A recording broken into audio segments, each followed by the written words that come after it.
Well, let's bring in Sami Al-Arian right now. He is the director of the Centre for Islam and Global Affairs at Istanbul Sabahattin Zaim University, and he joins us now live from Istanbul. Sami, thanks as always for your time. How complicated is the situation regarding the Arab-American vote in the US right now? Well, it's really straightforward. What we have here are two candidates. One candidate had in the past disparaged the Arab and Muslims in the United States, is considering them untouchables. He has changed his position a bit this time around because he really needs their votes, and he also needs to split them. But they don't need to be split because they were really angry at the Biden-Harris administration because of the ongoing genocide in Gaza. Harris had months to repair that damage, but she has refused to do so. So there is a lot of repulsion within the Arab and Muslim community in Michigan against this. And she really needs Michigan. She can't win without Michigan. Right now, she is at the edge where if she doesn't win Michigan, Pennsylvania, and Wisconsin, she's going to lose.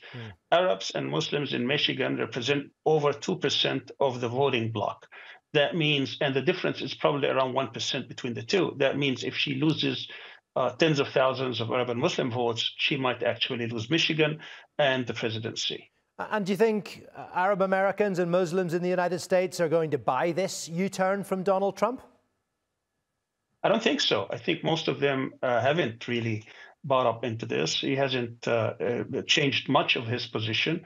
A few mayors and probably one mayor and few imams in Michigan, I don't think they know much about politics, but they have been enticed by some of Trump advisors into endorsing him or standing next to him. And I think even after that stand, some of them broke out.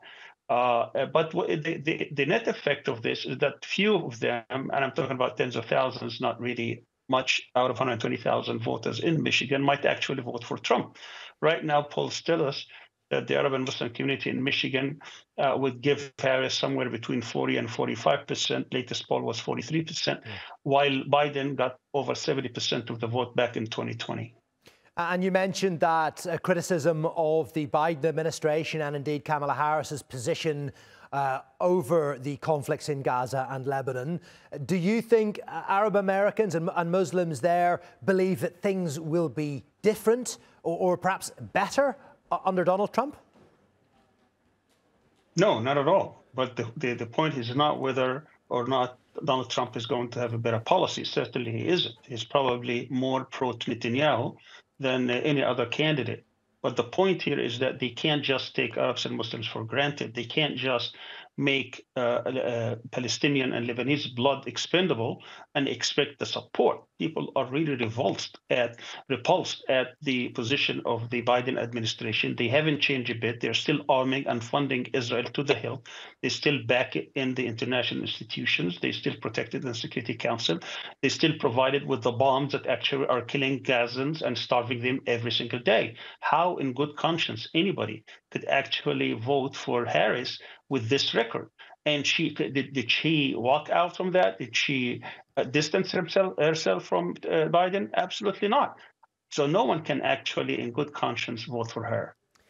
And voters, it would appear then, are stuck between a rock and a hard place. Sami, we'll leave it there. Thank you very much, as always, for joining us on the NewsHour.